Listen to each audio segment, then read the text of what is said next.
Road इधर को जा रही है ऐसे, ठीक है। यहाँ पे लंबा चौड़ा जाम लगता है इन गाड़ियों की वजह से, लेकिन इन गाड़ियों को यहाँ से वो नहीं उठाते।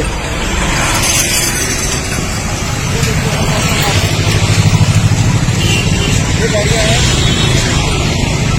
गाड़ियाँ यहाँ पे रोड पे खड़ी हुई हैं और ये मेन रोड है, और मेन रोड से इन गाड़ियों को इसलिए नहीं उठाया जाता क्योंकि उनको पता है कि ये सब केस प्रॉपर्टी है, लेकिन सरकार के पास इन वाहनों को रखने के लिए कोई भी जगह नहीं है। बावजूद उसके ये तर्क जो है आम जनता के ऊपर चलाया जा रहा है कि इन गाड़ियों को आप अपने घरों के बाहर नहीं खड़ा कर सकते, और उनको जबरन तौर से कुछ गुंडे आते हैं और उन गाड़ियों को उठा करके ले जाते हैं। आगे दिखाइए इस तरह।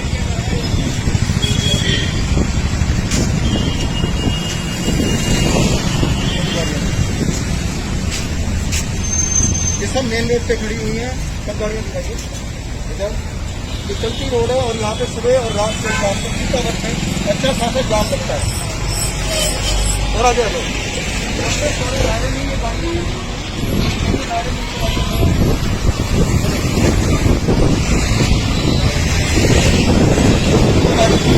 सालों से ये गाड़ियाँ इसी तरीके से यहाँ पे खड़ी हैं, लेकिन इन गाड़ियों को वो गुंडे आकर के नहीं उठाते क्योंकि उनको पता है कि ये गाड़ियाँ थाने के बाहर खड़ी हैं और ये केस प्रॉपर्टी है, उनको नहीं उठाया जा सकता। लेकिन अगर यही वाहन किसी आम आदमी के घर के बाहर खड़ा हुआ है तो उसको वो ये कहकर उठा रहे हैं कि ये पब्लिक प्लेस में खड़ी नहीं हो सकती।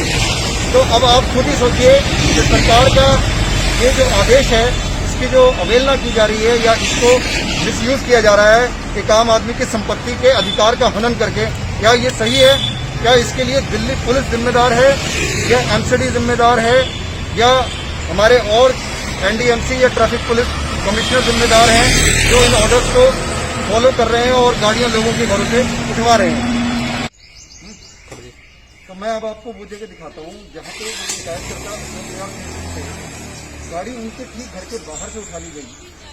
ये तर्क देखे कि ये एक पब्लिक प्लेस है जबकि ये एक रेजिडेंशियल एरिया है, और वो गाड़ी जो है वो यहाँ पे खड़ी हुई थी, यहाँ इस छोटे से दायरे में ये वो गाड़ी यहाँ पे लगी हुई थी, जिससे ना तो कोई ट्रैफिक कंजेशन हो रहा था और ना ही कोई और प्रॉब्लम हो रही थी। अब मैं आपको वो गेट दिखाता हूँ, वो गेट देखिए सामने, ये इनके निकलने का रास्ता है।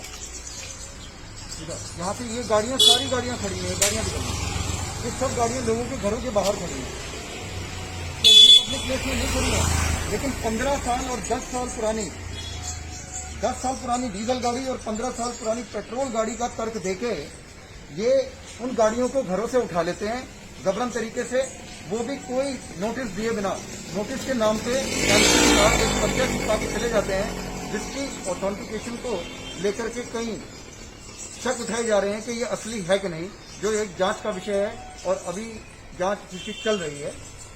अब मैं आपको उनका घर दिखाता हूँ, ऊपर ये उनका घर है, ये उनका घर है जो उनके जो शिकायत करता था, और ये यहाँ पे वो गाड़ी खड़ी हुई, ये यहाँ पे। अब यहाँ पे कौन सा वो पब्लिक प्लेस है जहाँ पे ट्रैफिक कंजेशन हो रहा था या कुछ नहीं होगा था? ये महज एक फर्जी तर्क है जिसमें सुप्रीम कोर्ट ने अपने जजमेंट में ये बोला था कि जो गाड़ियाँ खच्चड़ हो चुकी हैं, जिनके शीशे टूट गए, जो वाहन अनयूज्ड खड़े हैं, जिनकी कंडीशन खराब है और कहीं ऐसी जगह पर खड़े हैं जहाँ पे ट्रैफिक कंजेशन होगा, उनको एमसीडी द्वारा उठाया जाएगा। उनके एसआई और एलआई जो एसओपी उनकी बोलती है उसके अकॉर्डिंगली उठाया जाएगा, ना कि दिल्ली सरकार के जो स्क्रैपर्स हैं घोषित किए गए हैं जिनका कोई अधिकार नहीं है, वो जबरन आकर गाड़ियों को उठा लेते हैं जिनकी कंडीशन अच्छी होती है ताकि उनका सामान बेचा जा सके। और क्या पता वो वीडियो भी शेयर नहीं करते हैं कस्टमर के साथ, क्या पता पूरी की पूरी गाड़ी को ही बाहर भेज देते हो, क्योंकि अभी भी हमारे भारत के कुछ क्षेत्र ऐसे हैं, कुछ स्टेट्स ऐसी हैं जहां पे इन गाड़ियों को चलाया जा सकता है। अब मैं आपको एक बाइक दिखाता हूँ, मोटरसाइकिल, जो कि इसी गाड़ी के सामने खड़ी हुई है, उसको उठाकर नहीं ले गए। आइए, गाड़ी भी उसके ही बुला लो। हाँ जी, ये मोटरसाइकिल यहाँ उस वक्त भी खड़ी थी जब पहली बार ये गाड़ी उठा करके ले गए, और ये 15 साल से ज्यादा पुराना वाहन है, लेकिन ये उनके काम की नहीं है क्योंकि इसकी कीमत जो है वो महज ही 3 या 4 हजार रुपये होगी, और इसका सामान भी नहीं बिकेगा क्योंकि ये गाड़ियां बंद हो चुकी हैं। तो मेरी बात को आप लोग समझने की कोशिश कीजिए। मैं जनता से ये कहना चाहता हूँ कि इसके खिलाफ आवाज उठाएं, और भारत के गैजेट नोटिफिकेशन में इन गाड़ियों को दोबारा से फिटनेस देने का प्रावधान है, जिसके लिए अभी हाल ही में भारत सरकार ने ऑटोमेटेड फिटनेस सेंटर्स की जो लिस्ट है वो जारी की है। बंद कर दो। नमस्कार नमस्कार, आपका क्या नाम है? अरुण जी, मुझे ये बताइए कि पहली बार जब आपकी गाड़ी उठा करके ले गए तो उन्होंने आपको एमसीडी का कोई ऐसा नोटिस दिया या कोई जैसे 48 आवर्स की इनकी एसओपी है कि 48 घंटे का नोटिस देते हैं और व्हीकल को तब वो उठाने के लिए आएंगे कि या तो अपनी गाड़ी को यहाँ से हटा दीजिए, नहीं तो हम उसको उठा लेंगे, ऐसा कोई नोटिस आपको दिया गया? हमारे को ऐसा कोई नोटिस नहीं दिया गया। सीधा यहाँ पर लोग आए थे, उन्होंने सीधा के सीधा ही गाड़ी उठा ली थी। ये हमारे आस पड़ोस के सभी लोग इसके वाकिफ भी हैं और मैं अपने घर पर ही था और यहाँ पर ये लोग गाड़ी उठाने के लिए आए और सीधा ही गाड़ी उठाकर ले गए। इन्होंने हमारे को कोई नोटिस पीरियड या कोई 2 दिन का टाइम नहीं दिया था, अदरवाइज हम लोग भी कुछ ऐसा काम कर लेते। तो इसकी जो शिकायत है वो आपने कंसर्न थाने में करी? हमने शिकायत करी थी। शिकायत करने के बाद में हम लोग इनका क्या कहते हैं सोनीपत के पास में किसी जगह पर इनका गोदाम है, वहां से हम लोग गाड़ी लेकर भी आए थे वापस। लेकिन फिर इन्होंने दोबारा से 1 हफ्ते के बाद में रात को 9 बजे, जो कि इनका वर्किंग आवर भी नहीं होते, उस टाइम में इन्होंने गाड़ी बिना किसी नोटिस पीरियड के उठा ली, किसी की नॉलेज के बिना। मतलब आपने कुछ ऐसा मुझे जानने में आया है कि आपके द्वारा उनको ये भी बताया गया था कि इसके ऊपर सुपर गाड़ी है, ये कोर्ट की प्रॉपर्टी है, इसको मत उठाइए, ये कट नहीं सकती, हमें कोर्ट में पेश करनी है, ऐसा कुछ था?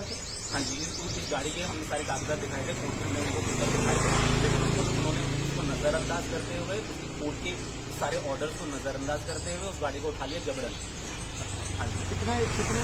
कितने लोग ये आते हैं गाड़ी उठाने के लिए? तकरीबन 10 से 12 लोग आते हैं, जिसमें से कुछ लोगों को देखकर मतलब एक आम आदमी डर भी सकता है। अच्छा, ऐसा क्यों?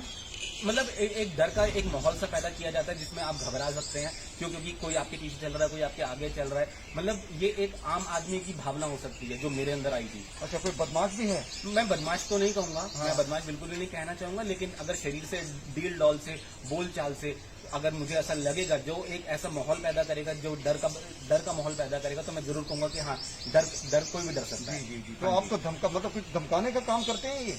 नहीं, देखिए, धमकाना एकदम ओपन में सीधे से तो कोई धमकी नहीं देता है, लेकिन जिस तरीके से ये लोग आपसे बातचीत करते हैं, जिस तरीके से आपको बोलते हैं कि नहीं हमारे पास अथॉरिटी है, हम ये सब काम कर सकते हैं, तो आपको महसूस हो सकता है कि ये लोग आपको धमका रहे हैं। मतलब एक बारी गाड़ी ले जाने के बाद में दोबारा रात को, मतलब 9 हफ्ते के बाद में 9 बजे वो रात को आए हैं, देर रात आके दोबारा उन्होंने उस गाड़ी को टारगेट करा और वो फिर उठा के ले गए और अब गाड़ी उनके कब्जे में है।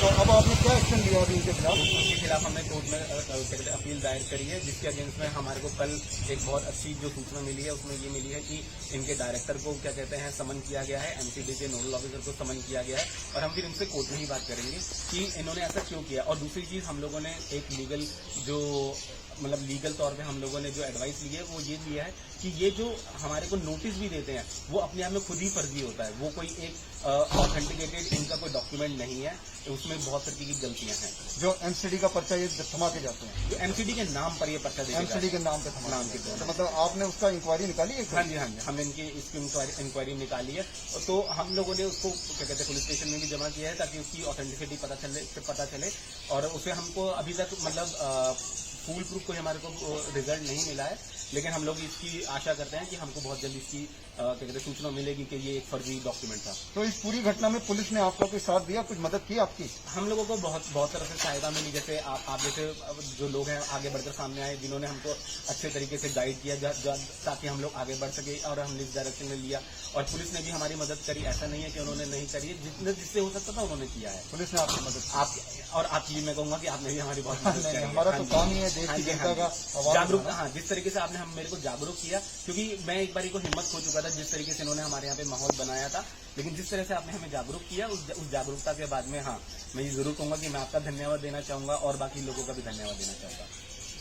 धन्यवाद। तो ये थे शिकायतकर्ता जिनकी गाड़ी को यहाँ से जबरन तरीके से एक बार नहीं 2 बार उठा लिया गया, ये कहकर कि ये गाड़ी सुप्रीम कोर्ट के आदेशों द्वारा उठाई जा रही है, पब्लिक प्लेस का हवाला देते हुए कि ये व्हीकल पब्लिक प्लेस में खड़ा हुआ है। जैसे कि मैंने अभी थाने के बाहर की कवरेज आपको दिखाई, जो एक्चुअली पब्लिक प्लेस है और कितना कंजेशन वो रोड पे क्रिएट कर रही है, लेकिन उनको ये बात पता है कि ये एक केस प्रॉपर्टी है और इसको उठाया नहीं जा सकता। दूसरी तरफ ये शिकायतकर्ता जो मेरे साथ हैं, इन्होंने बताया उनको, बकायदा कागज दिखाए, लेकिन उन कागजों का कोई भी मोल ना डालते हुए गुंडागर्दी से, इसको गुंडागर्दी ही कहेंगे कि एक कस्टमर, एक शिकायतकर्ता या एक मालिक का जो मालिक, गाड़ी का जो मालिक है वो मना कर रहा है और उसके बावजूद भी उसमें क्रेन लगाते हैं, 12 या 13 जने आते हैं। इनके खिलाफ दिल्ली में बहुत सारी एफआईआर ऑलरेडी हो चुकी हैं। और ये अगर आपके पास भी 10 साल पुराना डीजल का वाहन है, 15 साल पुराना पेट्रोल का वाहन है, तो मैं इस वीडियो के थ्रू आपको जागरूक करना चाहूंगा कि वो आपकी संपत्ति है और इस तरीके से वाहन को घर के बाहर से जबरन उठाने का मतलब है एक आम आदमी के संपत्ति के अधिकार का हनन।